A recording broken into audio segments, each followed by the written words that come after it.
Los datos demuestran que no fue un levantamiento del pueblo, sino una confrontación entre fuerzas imperiales donde van a utilizar a los sans-culottes, a los sin calzones que les llamaban, como carne de cañón, guiados por los burgueses masones que en realidad servían a poderes internacionales. Entonces esta revolución fue planeada minuciosamente muchos años atrás. Aprovecharon y sobresaltaron varias calamidades que estaban sucediendo para encender la chispa, incluyendo el despotismo, ¿verdad?, de Luis XVI y de María Antonieta, que era obvio, ¿no? Entonces el terreno se fue preparando poco a poco para crear las condiciones proclives a la insurrección. Y no fue el único intento. Hubo muchos otros anteriores, ¿sí?, inclusive en los anteriores reinados a Luis XVI, ¿sí? Entonces por eso no se debe interpretar esto como un plan perfecto, como una majestuosa conspiración, ¿sí?, sino que fue un proceso de ensayo-error durante varios años hasta que finalmente tuvieron éxito. De hecho, esos antecedentes se han omitido en la divulgación histórica oficial precisamente para desacreditar cualquier conspiración, ¿sí?, mantener la idea romántica de los grandes revolucionarios que nos dieron libertad, etc. Para los tiempos de la revolución, el principal problema de la corona francesa es la deuda. Esta deuda es la que va a derivar en las demás calamidades, este gran déficit, ¿sí?, que van a ser sobreexplotados por los enemigos de Francia para provocar la insurrección, precisamente. Entonces, ¿de dónde viene esta deuda, este gran déficit? Bueno, en parte viene de la Guerra de Sucesión Española, que es la guerra cuando va a entrar la corona, la dinastía Borbón a tomar la corona de España, la cual estaba en manos de los Habsburgo, que también eran los emperadores, ¿sí?, del Sacro Imperio Romano Germánico de Alemania. Ellos ostentaban también la corona en España. Viene un problema con la sucesión, una guerra tremenda. Al final los Borbón se van a quedar con la corona española hasta en la actualidad, y eso va a provocar un déficit tremendo, ¿sí?, en las arcas de los Borbón de Francia. Luego pasan unos años, ¿verdad? Va a venir la independencia de Estados Unidos, que va a empezar en 1775 la guerra. Bueno, estos reyes franceses, Francia estuvo apoyando a esos independentistas contra Gran Bretaña, porque ya era un enfrentamiento abierto el que tenía con Gran Bretaña, Francia. Entonces ellos estuvieron apoyando a esos independentistas con dinero, armas, insumos, y toda esa tremenda guerra que va a durar hasta fue como de 1775, creo que hasta 1783.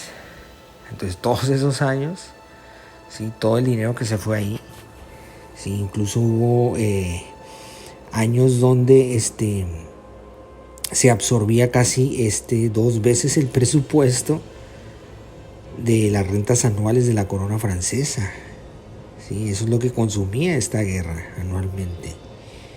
Sí, entonces eso es lo que va a provocar un déficit tremendo. Por lo tanto, la corona francesa se mantenía a flote gracias a la deuda.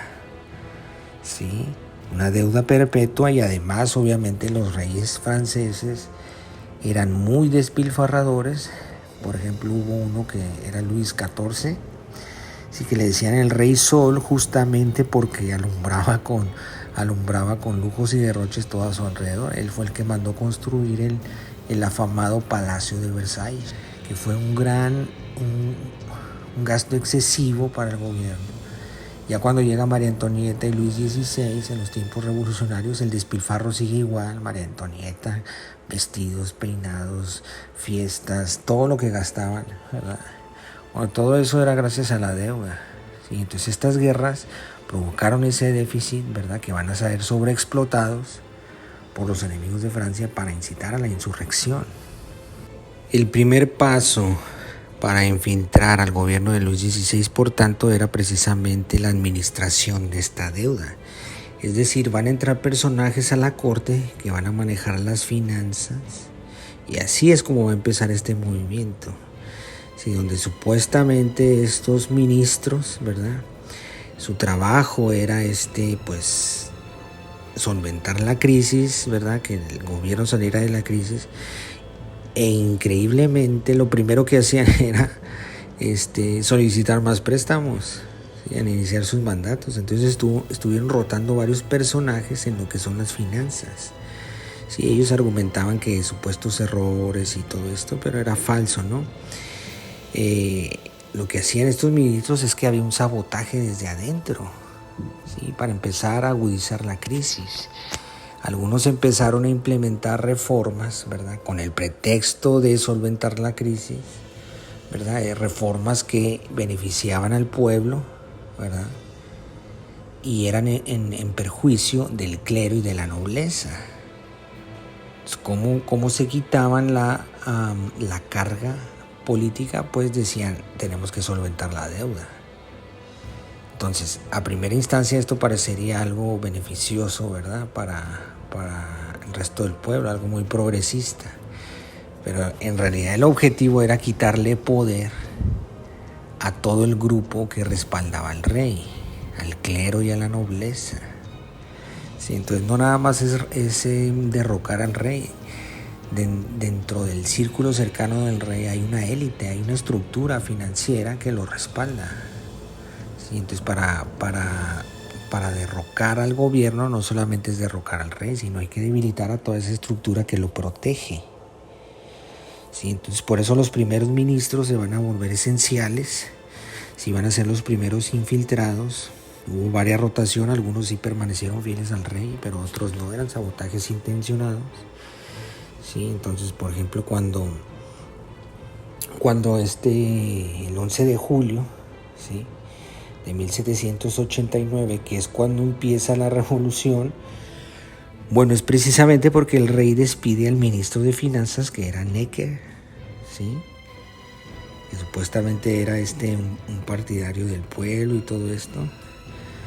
Bueno, Necker, ¿verdad?, es un banquero suizo.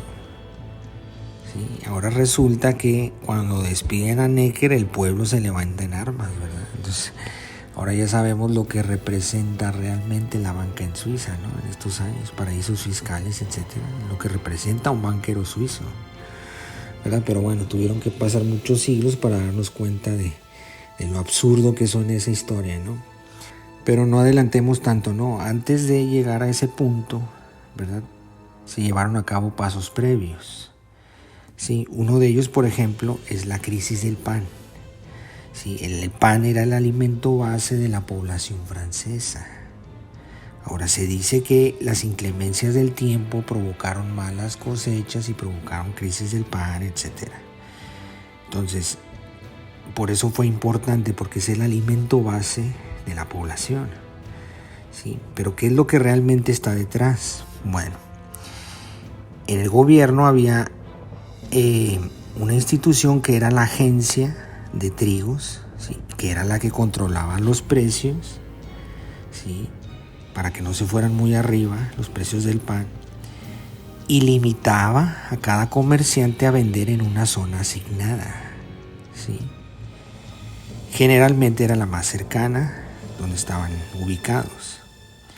Bueno, desde septiembre de 1774, es decir, un año antes de empezar la independencia en Estados Unidos, bueno, en Francia estaba el ministro Turgot,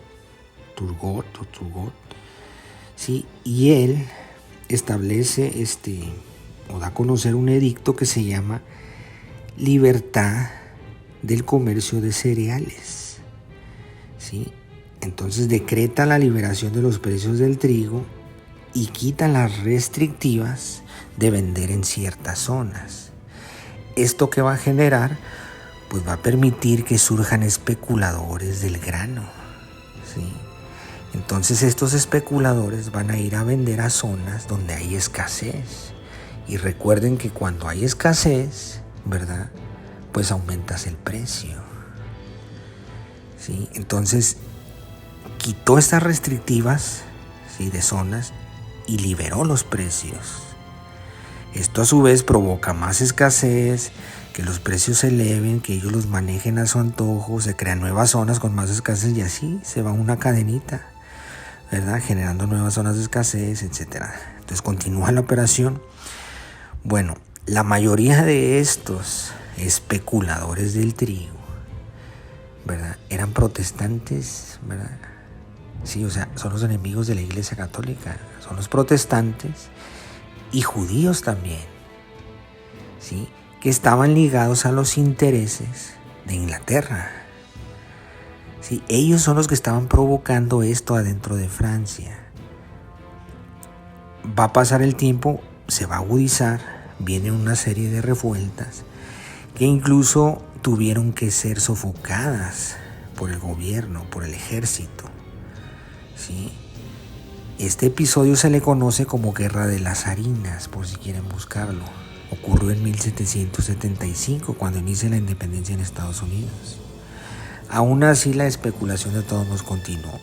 Entonces, esto es lo que hay detrás de la crisis del pan en Francia.